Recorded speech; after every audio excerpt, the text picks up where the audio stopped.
What's up? So it's some craziness that's going on in Iran. I saw Asmongold's video, so I just wanted to kind of share it all with you and touch bases on it. Involves Iranians. Some protesting today the rising cost of Turn it up. living and clashing with security forces in a number of cities. Iran's Fars news agency reports 6 people were killed. They're the first deaths in 5 days of protests. Elizabeth Palmer is monitoring the developments from our London bureau. Among the casualties are both security personnel, including police and protesters. Social media video shows one young man being carried away, apparently dead, after clashes in a western city called Lordigan. The semi-official Fars news agency close to the regime showed a police station in that same region set alight, it said, by an angry crowd. But it's hard to get a comprehensive idea of the scale of this unrest, which is now fueled by anger against repression and corruption, as well as the economy. One sign that the government is worried, though, they have not slowed down the internet, which is something they normally do when there's trouble. But this time it seems they're afraid that could send the situation spinning right out of control. Now to President Trump's new warning to the leaders of Iran. It was posted on social media at about 3 o'clock this morning. The president weighing in on the protests sweeping across Iran with a threat. We have 2 reports tonight, beginning with Natalie Brand. In a new warning, President Trump said on social media, if Iran kills peaceful protesters, the United States will come to their rescue. We are locked and loaded and ready to go. Where there's smoke, there's fire. It's the president's second threat against the country in recent days. On Monday, saying there are unconfirmed reports Iran is rebuilding its nuclear program following U.S. strikes on key sites last June. If it's confirmed, look, they know the consequences. Consequences will be very powerful. Maybe more powerful than the last time. While President Trump has not specified his next steps, Iran expert Alex Vatanka says the tough talk could embolden the protesters. We shouldn't underestimate the value of an American president who floats the idea of U.S. support for the protesters. Possibly helping to keep this latest movement alive. Elizabeth Palmer is in London with details on the protests.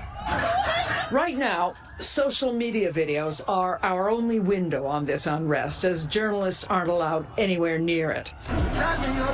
Today, there were chanting marchers in Malard near Tehran. But there's been violence, too. Cars outside a police station set on fire in Anza. Gunfire at a clash in Kordasht. So far, the protests have mainly been in the west and south. 7 people are reported to have been killed, and the security forces are trying to put down the uprisings by force. Meanwhile, the politicians talk dialogue. People are dissatisfied, admitted the president, and we are at fault. Actually, most are really struggling. Food prices are up 70% this year, and in Tehran, contacts tell me some days when they turn on the taps, there's no water. President Trump's post is a warning from abroad, sure, but Jarika, the regime's most urgent threat is fury and frustration spilling over at home. President Trump, in an interview with conservative radio host Hugh Hewitt, again threatened to strike Iran if it stages a bloody crackdown on nationwide protests, now in day 12 and growing in size and intensity. The latest now from MTS Tayyab in London. Tony, good evening. Well, what began as a revolt over a collapsing currency and rising prices has morphed into nationwide unrest with dozens killed and thousands arrested. Iran's theocratic regime has even cut phone lines and the internet across much of the country as demonstrations grow into the tens of thousands. Now, security forces have been confronting protesters in several cities and towns, firing tear gas, while this online video shows crowds ripping up an Iranian flag. All of this is happening at a time when the regime has never appeared more vulnerable. And if history is any guide, leaders in Tehran can still crush the crowds, but it cannot crush the reasons so many have taken to the streets. Overseas now, tonight, Iran's army is threatening to join the crackdown on protesters as demonstrations against the regime grow. Huge crowds have taken to the streets across the Islamic Republic. Iran's Revolutionary Guard calls them terrorists. CBS's Haley Ott at our London bureau has more. Good evening. Demonstrations against the Islamic Republic appear to be growing despite a nationwide internet blackout and a new warning that protesters could face charges that carry the death penalty. Thousands filling the streets. Human rights groups say at least 65 people have been killed and 2,300 detained in demonstrations that began in Tehran almost 2 weeks ago, sweeping across the country in response to Iran's crashing currency and struggling economy. Iran's leaders shut the internet down on Thursday, sparking fears of a crackdown. You better not start shooting. Despite threats from President Trump. Maziar Bahari is the editor of the independent news site Iran Wire. The president has said that if any protesters are killed, there will be an American response. How seriously do you think the regime is taking that? It has inspired many protesters to come out because they know that the leader of the world's main superpower is supporting their cause. America has already lost the game. Iranian state media showed only pro-government demonstrations, claiming wider unrest had been limited. But the few social media videos that have made it through the internet blockade tell a different story of huge crowds chanting death to the dictator and government buildings on fire. Is this a tipping point? Many people have called what is happening in Iran right now a revolution, but a revolution usually needs a leader for the revolution, but we do not have that leader at the moment. One man who could become that leader, U.S.-based Reza Pahlavi, the exiled son of the ousted Shah, has been encouraging protesters to go further, to seize and hold city centers. Pahlavi says he's now planning his return home to Iran to be there for what he calls the revolution's victory. One thing's for sure, Jarika, leaders of the Islamic Republic do not intend to go without a fierce fight. Good evening, everyone, and thank you for joining us on this Sunday. We begin tonight with the fast-changing developments inside Iran. The unrest against the regime is intensifying at this hour. So, too, are the threats to protesters and the United States. The demonstrations are now entering their third week with no end in sight. The death toll surging. Hundreds killed, according to human rights groups. CBS's Lee Kanairi in our London bureau has the very latest. Good evening. President Trump said days ago, if they shoot, we shoot. Tonight, mounting evidence shows there is a deadly crackdown on Iranian protesters, and the region is on edge. Facing threats of arrest and even the death penalty. There's no sign these Iranians are backing down. And they're paying the price. This scene, appearing in multiple videos on social media, shows body bags lining the ground outside a medical center in southern Tehran. We can't verify exactly when it was taken, but people can be heard identifying the dead. They claim there are hundreds of bodies. And this place has a dark past, says Professor Kamran Mateen. In 2009, during the Green Movement, a lot of protesters were arrested and detained in that particular place. They were abused, tortured, in some cases killed. In other videos, shots can be heard in the crowds. In this recent one, a motorcycle unit appears to chase someone down before firing ammunition. Iran's government is supported by paramilitary forces like these to suppress dissent. The Iranian regime still has both the will and the apparatus of repression in place. Unarmed protesters against machine guns, it's a very difficult battle to win. What began as a response to soaring prices transformed into a demand to take down the government, with President Trump promising to come to the rescue if protesters are killed. What sort of American intervention are the protesters hoping for? I think many protesters would be delighted to see Supreme Leader taken out, since he personally embodies the entirety of the Islamic Republic and what it's done to this country over the last 46-7 years. Protesters have ignited a fire for change, targeting symbols of the regime that represses them. The Iranian government issued a warning, Jarika. If America launches airstrikes, they say there will be retaliation, targeting U.S. military in the region. President Trump says he is ready to help the Iranian protesters. CBS's Willie James Enman is in West Palm Beach, Florida tonight, traveling with the president. Willie James, what do we know at this hour? Well, Jerika, good evening to you. A U.S. official tells CBS News that the president has been briefed on new military options for a possible strike against Iran amid those widespread protests and a government crackdown on communications. The president is weighing his options in Iran, writing on Truth Social this weekend. Iran is looking at freedom, perhaps like never before. The USA stands ready to help. I've made the statement very strongly that if they start killing people like they have in the past, we will get involved. We'll be hitting them very hard where it hurts. And that doesn't mean boots on the ground. When asked this weekend if the shooting of protesters would be a red line for the president, a U.S. official said, quote, only Trump can determine what the red line is. Some lawmakers and supporters of the president want the U.S. to get involved. The people don't want the Ayatollah anymore. I don't want him. If we can get rid of him, it'd be the best thing could ever happen. Democratic Senator Tim Kaine told Face the Nation military action would embolden the Iranian regime. U.S. military action would just bring back the painful history of the U.S. Toppling the Iranian prime minister back in the 1950s and would give the regime the ability to blame their own failures on the United States. The last major U.S. intervention was in June when the U.S. military bombed Iran's nuclear facilities. Jerika, the White House has not shared any details about what possible military action could look like in Iran, but there are many options, including a cyber attack. We turn to international news now. The deadly situation in Iran as fiery protests stretch into a third week there.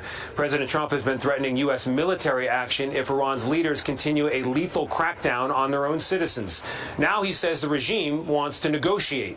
Holly Williams is just across the border in Iraq. At a morgue near Tehran, the Iranian capital, this video appears to show row after row of body bags, just some of those killed during anti-regime protests. At least 648 demonstrators have lost their lives, according to one human rights monitoring group, though we cannot independently verify that. The mass protests began last month, fueled by Iran's flailing economy. Some are openly calling for the end of the Islamic Republic. Videos posted online appear to show Iranian security forces responding with gunfire. We're looking at some very strong options. President Trump has repeatedly threatened to hit Iran hard if protesters are killed. A U.S. official told CBS News that Trump's been briefed on options for military strikes inside Iran.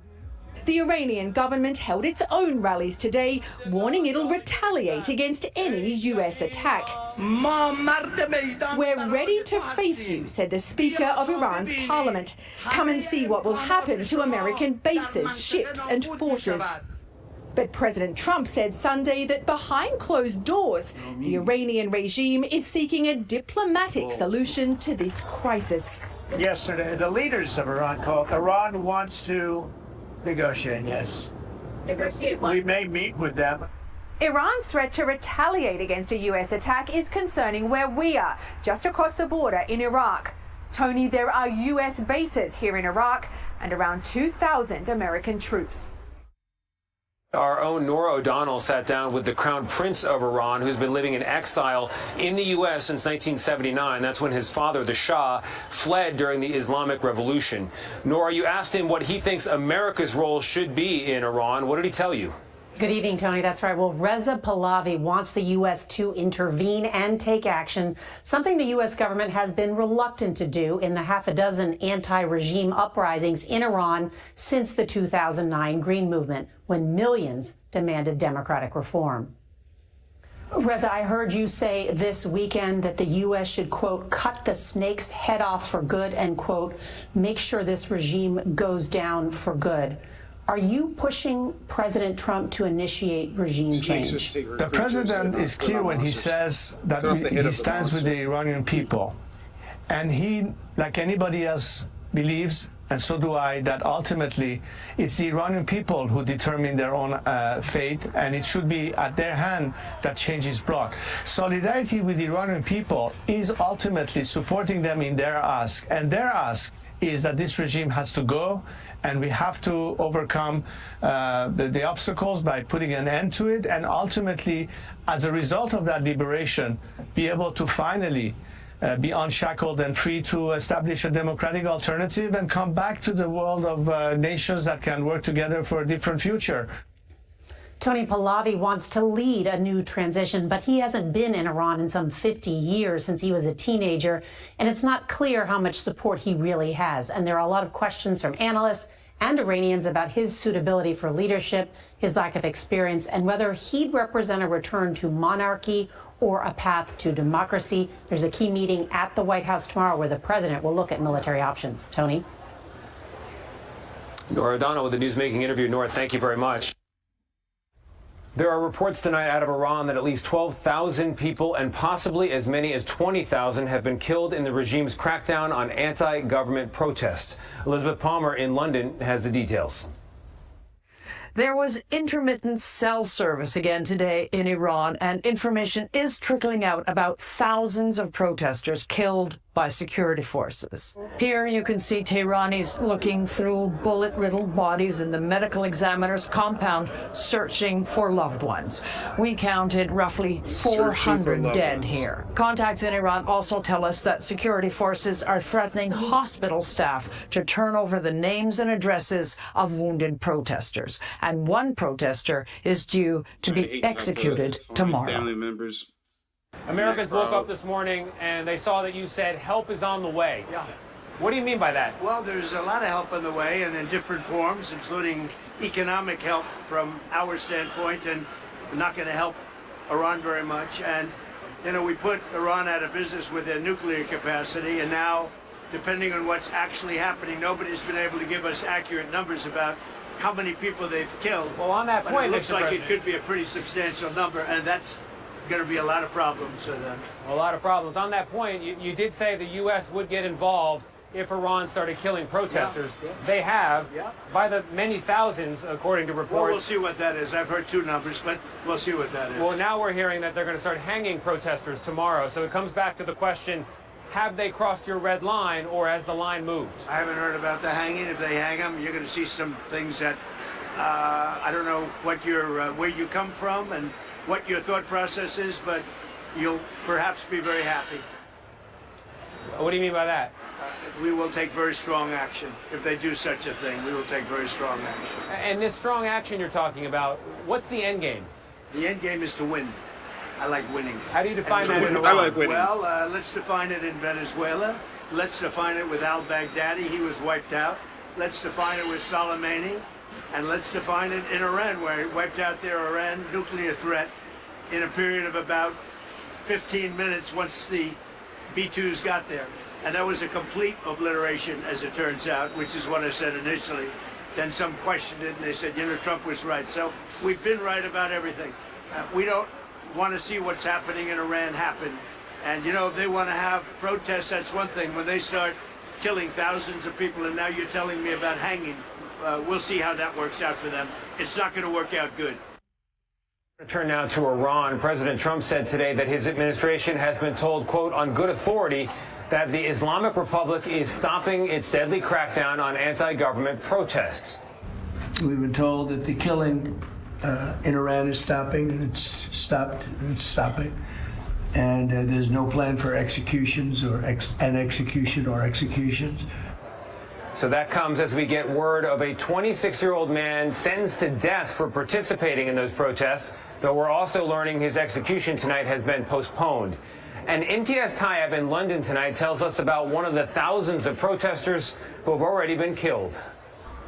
Tony, good evening. Well, CBS News has confirmed some U.S. personnel have been advised to leave Al Udeid Air Base in Qatar in case of retaliatory attacks. While in Iran, it's the 7th evening with a near total internet blackout. Well, tonight we have one of the first detailed accounts to emerge of a protester killed in the violence.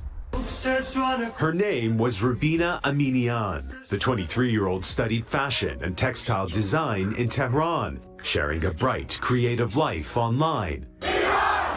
But after joining a major anti-government protest in the heart of the capital last Thursday, that young life was cut short. Eminian was shot in the back of the head at close range, part of a deadly crackdown by Iranian state security. Hilala Nouri is her aunt. When they confirmed she had been killed, it was like my whole body was on fire. Aminian's mother drove 6 hours from their home in western Iran to identify her remains at a makeshift morgue.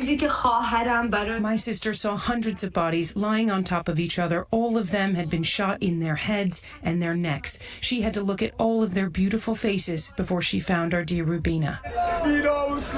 Medical officials contacted by CBS News inside Iran believe the death toll is 12,000 and possibly as high as 20,000. What is your message to President Trump?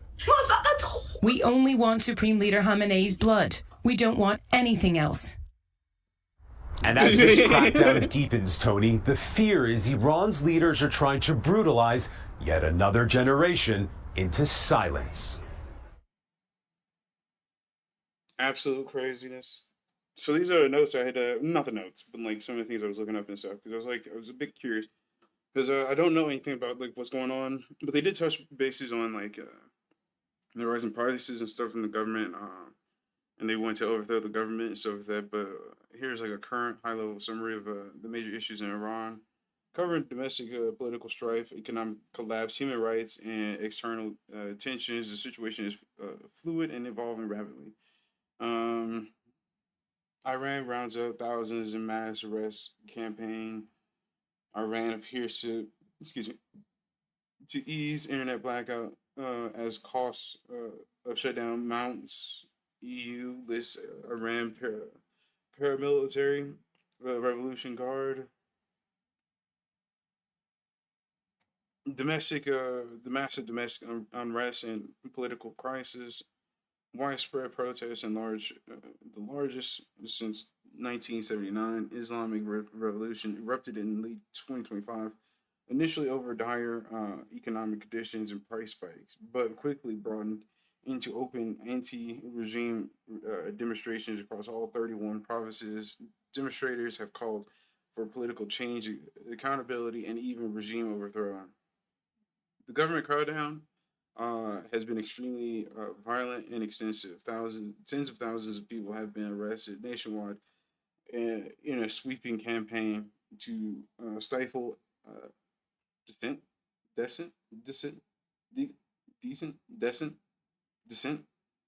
D-I-S-S-E-N-T, dissent, I think, stifle dissent. Human rights organizations report heavy casualties in street clashes, including minors and bystanders. Medical personnel treating the injured are being targeted, arrested, and persecuted, which rights groups describe as a campaign of revenge. Communication clampdown. A near nationwide internet blackout was imposed early in January, somewhere around this time and stuff, to curb information flow and obscure state violence.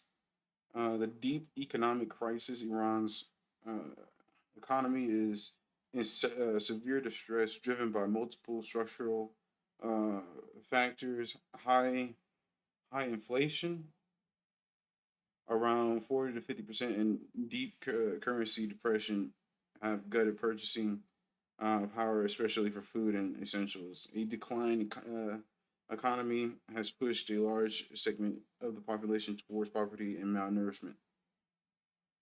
Economic mismanagement, corruption, sanctions, and regional conflict have compounded the downturn. These pressures are central to public anger and have fueled strikes and protests, especially in major commercial centers like Tehran's Grand Bazaar. Human rights abuses and international backlash. Iran's human rights record is a major point of international concern. Ongoing repression of, once again, this word again, dissent, dissent, criminalization of peaceful protests and use of excessive force have led to widespread accusations of serious abuses. The European Union recently listed Iran's Islamic Revolutionary Guard Corps as a terrorist organization in response to the crackdown. Independent UN investigations have documented executions, torture, and persecution of minors and activists. Geopolitical and security tensions. Iran remains at the center of regional and global geopolitical friction. U.S. Iran relations are highly stained with threats of retaliation and additional sanctions, intensifying tensions. External military threats and sanctions, including by the U.S. and EU, are compounding economic instability and isolating Tehran. Conflicts with Israel and U.S. allies over nuclear ambitions and regional influence add to Iran's external pressures and complicate diplomatic prospects. Structural and long-term pressures. Beyond the immediate unrest, Iran faces systematic challenges that predate the current crisis. Chronic energy shortages and infrastructure issues are contributing to economic dysfunction. Environmental stress, drought, and water scarcity exasperates rural hardship and could deepen social discontent. Economic equality, governance weaknesses, and institutional mistrust have eroded social cohesion over time. In short, Iran in early 2026 is grappling with a confluence of crises, a profound economic collapse, escalating domestic rebellion against authoritarian rule, severe human rights violations, heightened internal tensions. The regime's capacity to manage these pressures without significant political change is uncertain. Thank you. And then my next one was like halfway watching through this video and stuff. I was like, what's the point of the UN? It seems like America is better than the UN. The point of the UN or the United Nations is not to be better than any single country, including the United States, but to do things no single country can credibly or legally do on behalf of the world as a whole. That said, your frustration is common and not unfounded. Here's a clear breakdown. The UN is meant to prevent major wars created after World War II to stop another global war. Provides a permanent forum where rivals talk instead of immediately fighting. Peacekeeping missions exist to freeze conflicts, not win them. It's just to freeze existing conflicts. Peacekeeping missions exist to freeze conflicts, not win them. We create international rules and treaties on weapons, aviation, oceans, refugees, nuclear inspections, etc. Without these, global travel, trade, and diplomacy would be chaos. Would be chaos. Coordinate global humanitarian work, food aid, WFP, refugees, UNHCR, health, WHO, children, UNICEF. Those are their humanitarian, the global humanitarian works.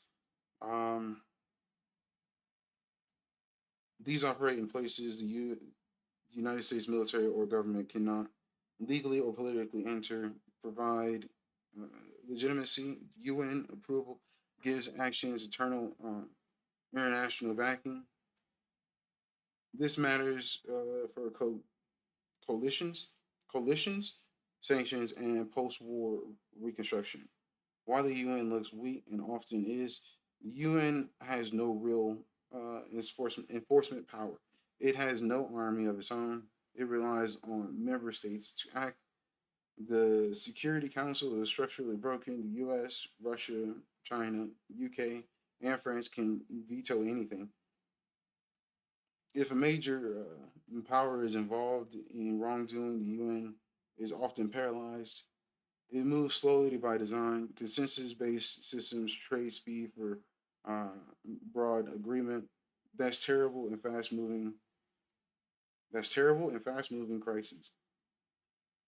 Authoritarian states sit at the table. Countries that violate human rights still get a vote. This makes moral clarity harder and action weaker.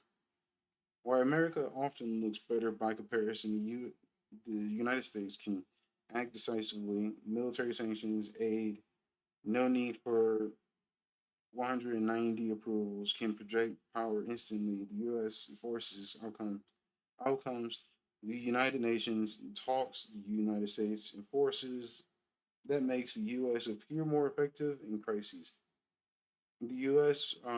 bankrolls much of the system. America funds 20 to 25% of the United Nations budget.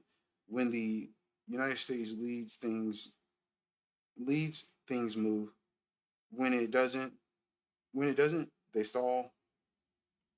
The key distinction most people miss: the United Nations is not a government; it is a negotiation platform, a coordination mechanism, a legitimacy engine. It was never designed to override powerful nations. America is a sovereign power. The United Nations is a forum of competing interests. They are not playing the same role. A blunt but accurate way to put it: the United Nations prevents the worst outcomes, not produces the best ones. The United States produces outcomes, but sometimes at the cost of legitimacy, global trust, or long-term stability. When the United Nations fails, it's usually because member states don't agree, not because the United Nations chose to do nothing. Final assessment: you're right to be skeptical. The United Nations is inefficient, compromised, and frustrating. But without it, the world will be more violent, less coordinated, and more unstable. The best way to think about it, they gave me like an analogy, is America is a scalpel or a hammer. The United Nations is a pressure valve. One gets results, the other prevents explosions. Peace.